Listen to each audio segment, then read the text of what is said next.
صغاتكم دا تسواقكم بجهز بيطرا اما اخل سلازلكم اسهم ترف حاسكو خي مونيكا مچمسي مونيكا تزاربتو غيزيه ግብረ መልስ ክንህብ ጊዜን ሰዓትን ይብልና ግን ሎማዓልቲ ክምልሰላ ስለ ዘለኒ በገዳስ ነገር የመጽየ ዘለኹን ሞኒካ ማለት እዩ ቅድሚ ሕጂ ኣብ ኩናት ትግራይ ብ360 ዲግሪ ተኸቢቡ ህዝቢ ትግራይ ብሰማይን ብምድርን ክልብለብ እንከሎ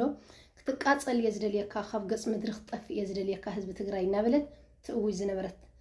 ሕጂ ድማ ቅድሚ 5-6 መዓልቲ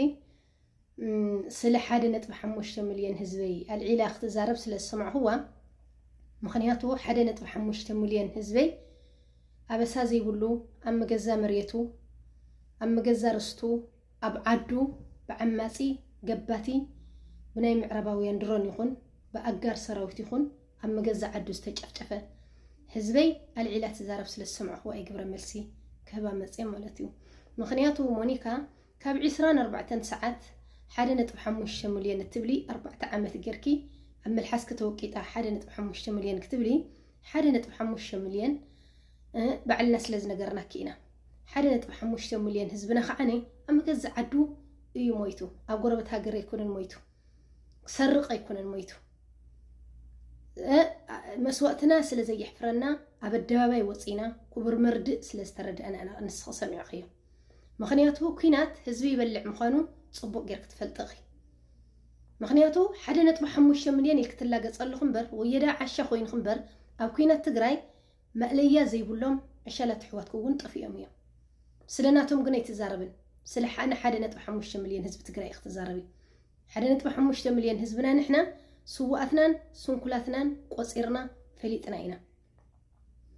መስዋዕትና ስለ ዘይሕፍረና ማለት እዩ ትግራዋይ ንመሬቱን ንርስቱን ንስለህላውነኡን ንስለመሰሉን ይወዲቁ ትግራዋይ ኩሉ ግዜ ብኣፍ ከተወቂጣ ትግራዋይ ታሪኽ ኣልቦ ትግራዋይ ታሪኽ ኣልቦ እኽትብሊ ትግራዋይ ታሪኽ ኣልቦ ይኮነን ታሪኽ ትግራዋይ ንስኸ ይኮነን ዕፍ ትፈልጦ እያ ትግራዋይ እምብን መግዛእቲ እምብን ባርነት እምብን ዓመፅ ኢሉ ዝሓረነ ኣብ መሬቱ ንመሬቱ ዝወድቕ ጅግና እዩ ትግራዋይ ትግራዋይ ብናይ ማንም ባዕዳዊ ገዛኢ ተገዚኦ ይፈልጥን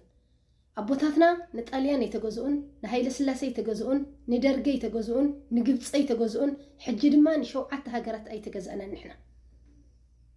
ትፈልጥዮ ዘለኪ ታሪኽ ትግራዋይ ጽቡቕ ጌርክ ትፈልጥዮ እኺ ታሪኽ ትግራዋይ ካብኡ ከዓ ትግራዋይ ሓቂፍክስ ንትግራዋይ ክትጸርፊ ናይ ሞት እዩ 35 ዓመት ኣብ ዓዲ ሃሎ ኮይኑ ኣብ ንባዕሉ ዓዲ ሃሎ ኮይኑ ንዓኺ ኣሰዲዱ ኣብ ኖርዌይ ዜግነት ለሚንክ ክትነብር ገይርኩ ዘሎ ጽሩይ ትግራዋይ ኢሳያስ ኣፈወርቂ ኣነ ንስኺ ን1 ሚልዮን ህዝቢ ጸሪፍ ኪለ ንሕብረተሰብ ኤርትራ ዝትንክፈሉ ምኽንያት ይብለይ ናብ ደረጃ ኸይወርድ ምኽንያቱ ኣተዓባብያይ ከምኡ ገይረ ይዕብየንን ኣነ ክብረለኒ ብህዝበይ ኣብ ባንዴራይ ኣብ ስዋኣተይ ክብሪ ስለ ዘለኒ ናይ ማንም ስውኡን ናይ ማንም ሃገርን ናይ ማንም ባንዴራን ኣይቋሽን ኣነ ብስነ ስርዓት ዝዓበኹ ቆልዓ እየ ካብኡ ሓሊፍ ከዓ በርጌድና ሓሞድስ ትጋሮስ ንበርጌድና ሓሞድ ጠሊሞምዎም ትብል ነይርክ በርጌድና ሓሞድ ኣሕዋትና እዮም ትብል ነይርክ እዚኣ እውን ኣይትኸውንን እያ ካማኺ መትከል ኣልቦ ዝኾነ ትጋሩ እንተዘይኮይኖም እቲ ጽሩይ ብዓዱን ብህዝቡን ዝሓምም ትግራዋይ ንበርጌድና ሓሞድ ኣይጠልሞን እዩ ኣይክጠልሞን እዩ ብዛዕባ ጉዳይ ጽምዶ ኣምፂኺ ክትዛረብ ዝነበርኪ ጉዳይ ጽምዶ ከዓ ምስ ኣወል ስዒድ ወዲ እምበር ትግራዋይ ኣይኮነን ስለ ጽምዶ ተዛሪቡ ኣወል ስዒድ ኩሉ ነገር ምጽኢ ዝዛረብ ዘሎ ብኣኹም ኢና ንሰምዖ ዘለና ሓደ ትግራዋይ ወፂ ስለ ጽምዶ ኣብ ጎንና ኹኑ ኤርትራውያን ዝበለ ክሰብ ይብልክን ተረዲኪ ኣበላላ ኣይተጋሩ ናብ ኤርትራ እተው ኢልኩም ኣሎ ኢሳያስ ኣፈወርቂ ዓሳ እንድሕር በሊዕኹም እሺ ከለዎ ከምዚ ዝበለ ዓሳዶ ገለዶ ስለ ዓሳ ኣበላላ ዓን ትግራዋይ ትነግርየን ኺ ግድና ይኮነን ወደብ ስለ ዘለኪ ዓሳ እናበላዕኺ ዓብይኺ ማለት ይኮነን ነተጋሩን ንኤርትራውያንን ሓደ እዩ ዓሳ ብፎቶ እዩ ክትፈልጥዮ ዓሳ በሊዕኸ ይዓብኽን ስለዚ ሰላም ናሃብና ሞኒካ ሰላም ናሃብና ንትጭዋ ህዝብና ክተልዕልዮ ዕድለይ ንበክን ዓጋመ ትግራዋይ ምናምን ይክትጸርፊ ዓጋመ ትግራዋይ ከም ጸርፊ ጌርክ ስለ ትወስድዮ ንሕና ብትግራውነትናን ብመንነትናን ብዓጋመን ስለ ንኾርዕ ብዙሕ ብጭጫ ይብለናን